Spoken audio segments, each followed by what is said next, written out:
एक गांव में दीनू नाम का एक आदमी रहता था। वो बहुत ही सुंदर और ईमानदार था, लेकिन उसकी शादी नहीं हो रही थी। एक दिन दीनू के माँ बाप बिमला और लखन दीनू से बोलते हैं, बेटा दीनू शादी कर ले, हम भी पोते का मुंह देख लें। बेटा तेरी माँ सही बोल रही है, बेटा शादी कर ले, ओवर एज हुए जा रहा है। थोड़ा और एज हो गई तो लड़की नहीं मिलने की, और तू सिर्फ मामा कहने के लायक ही रह जाएगा। मामा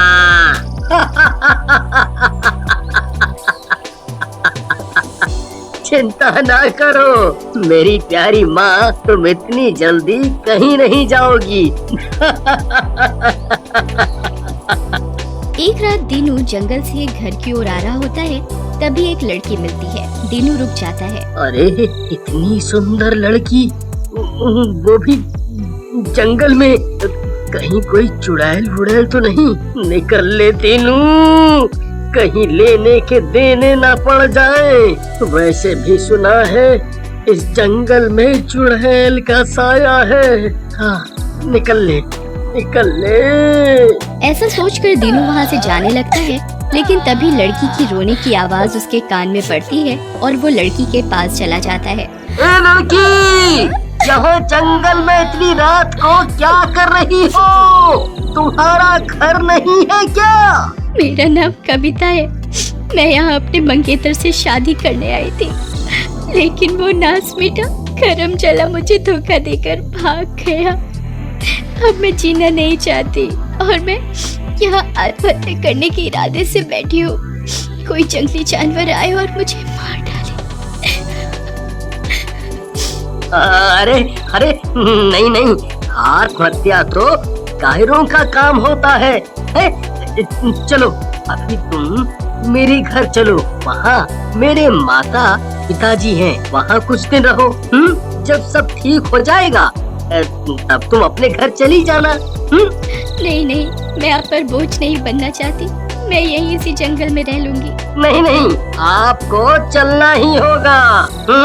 लेकिन पहले अपने पैर दिखाओ, ये कहीं उल्टे तो नहीं है? सुना है जंगल में चुड़ैलें होती हैं और उनके पैर उल्टे होते हैं। दीनू के बार बार कहने पर कविता उसके साथ चलने को तैयार हो जाती है। उनकी ये बातें पेड़ पर बैठी चुड़ैल सुन रही होती है और चुड़ैल अदृश्य रूप में उनका पीछा करने लगती है। घर पहुंचकर दीनू कविता को अपने माता पिता से मिलाता है और उन्हें सारी बात बताता है, जिसे सुनकर बिमला बोलती है, हाय रे किस्मत फूटे उस नास मीटे की, जिसने इतनी फूल सी प्यारी लड़की को धोखा दिया। तुम बेटी चिंता न करो, आज से इसे अपना घर ही समझो और जब तक मन करे यहाँ रहो। अरे वाह, कितना अच्छा परिवार है, क्यों ना मैं भी यहाँ रह लूं, मजा आ जाएगा। इसके बाद कविता दीनू के घर में रहने लगती है और सबको अच्छी लगने लगती है। एक दिन बिमला, कविता एक बात बोलूं, अगर तुम्हें बुरा लगे तो बोलना। हाँ बोलो। मैं चाहती हूँ कि तुम दीनू से शादी कर लो। अरे भला माँ की बात भी कभी बुरी लगती है? बिमला की ये बात कविता मान जाती है और कुछ ही दिनों में कविता और दीनू की शादी हो जाती है। शादी के बाद कविता और दीनू बाहर घूमने चले जाते हैं। फिर उनके जाते ही चुड़ैल एक औरत का रूप बनाकर दीनू के घर आती है। जी मेरा नाम सविता है और मैं कविता की माँ हूँ। कविता की माँ? लेकिन कविता ने कभी नहीं बताया आपके बारे में। बहन जी, वो क्या बताती, दरअसल मेरे और इसके पिताजी के बीच में तलाक हो गया था। तब से हम दोनों अलग ही रहते हैं और इसके पिताजी मुझे अपनी बेटी से मिलने ही नहीं देते। अरे आप रोइए मत बहन जी, आपका जब मन करे कविता से मिलने आ जाना। लेकिन कविता और दीनू तो बाहर घूमने गए हैं, आपको कुछ दिन इंतजार करना पड़ेगा। एक काम करिए, जब तक वो दोनों आते नहीं हैं, आप यहीं रुक जाओ। इस तरह चुड़ैल दीनू के घर पर ही रहने लगती है। वो दिन भर तो सविता बनकर घर में रहती और रात को चुड़ैल बनकर गांव भर में घूमती। एक रात चुड़ैल को भूख लगती है और उसका मांस खाने का मन करता है। ये इंसानों के साथ रहकर तो मैं भी भैंस बन गई हूँ, दिन भर घास फूस खाओ। अरे जिंदगी का मजा तो मांस खाने में है, लेकिन खाऊं क्या? तभी चुड़ैल की नजर दीनू की बकरी पर पड़ती है। आज का जुगाड़ तो हो गया, आज पेट तृप्त हो जाएगा। फिर चुड़ैल बकरी को मारकर खा जाती है धीरे धीरे चुड़ैल रोज रात को गांव के एक जानवर को मारकर खा जाती। इस तरह से गांव के जानवर कम होने लगते हैं, जिसकी वजह से गांव वाले परेशान हो जाते हैं और एक दिन गांव की चौपाल में एकत्रित होते हैं। वही लल्लू नाम का एक गांव वाला, जो कि दीनू का भी दोस्त होता है, बोलता है, सरपंच जी, हम कहत हैं जिस तरह से रोज जानवर कम हुआ जा रहे हैं, इस तरह तो कुछ दिनों में गांव में एक ठो काला कुत्ता भी नहीं दिखेगा। कहा तो ठीक हो ललुआ, लेकिन क्या करें, कौनो दिखाई भी तो नहीं पड़त है कि कौन है। हम तो कहत हैं रोज 2-4 लोग चौकीदारी करो गांव की, तब वही पता चली कि का माजरा है, कहाँ जात है हमरे सबके जानवर। लल्लू को ये बात गांव वालों की पसंद आती है और वो लोग रात में चौकीदारी करने लगते हैं। एक रात चुड़ैल दीनू की छत पर रूप बदल रही होती है कि तभी लल्लू उसको देख लेता है। अरे बाप रे, तो ये तो चुड़ैल का मामला है भाई। हमका जल्दी से गाँव वालन का बताए का पड़ी, नहीं तो ये चुड़ैल सबका खा जाई है। लेकिन जैसे ही लल्लू आगे बढ़ता है, चुड़ैल उसके सामने आ जाती है और उसे गर्दन से पकड़ लेती है और ऊपर उठा लेती है। सुनो मेरे लल्लू लाल, जैसा चल रहा है चलने दो, नहीं तो गांव के जानवरों की जगह गांव वालों का ही शिकार होना चालू हो जाएगा।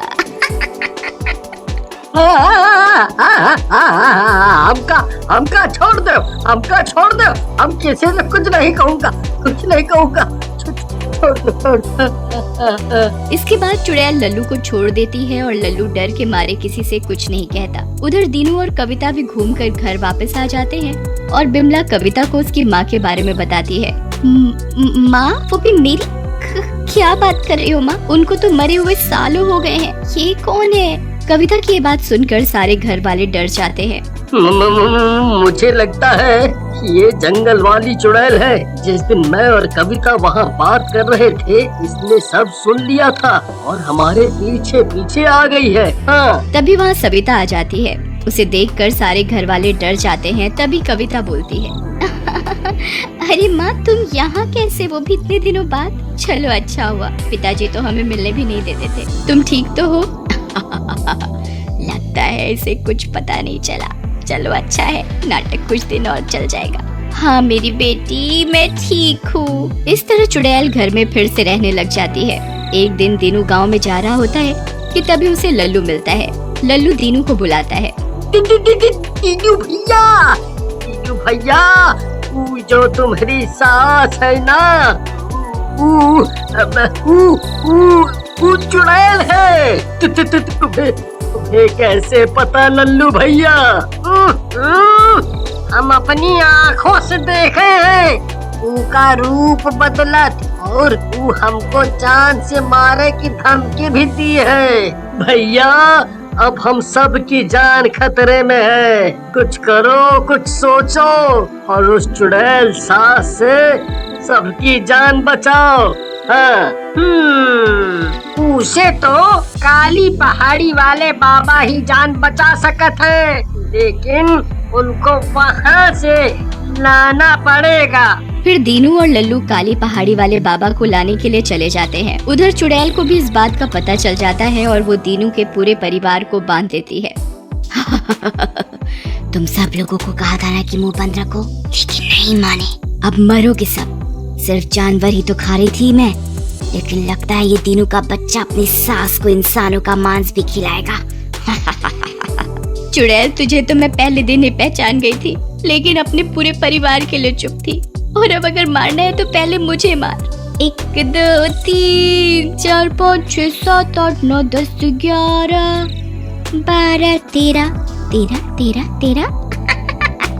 कोई माधुरी का गाना चल रहा है क्या? तभी वहाँ दीनू और लल्लू वहाँ काली पहाड़ी वाले बाबा के साथ आ जाते हैं, जिन्हें देखकर चुड़ैल बोलती है, इस चूसे हुए आम को लाए हो अपनी जान बचाने के लिए? ये कुछ देर में अपने आप भूख से मर जाएगा।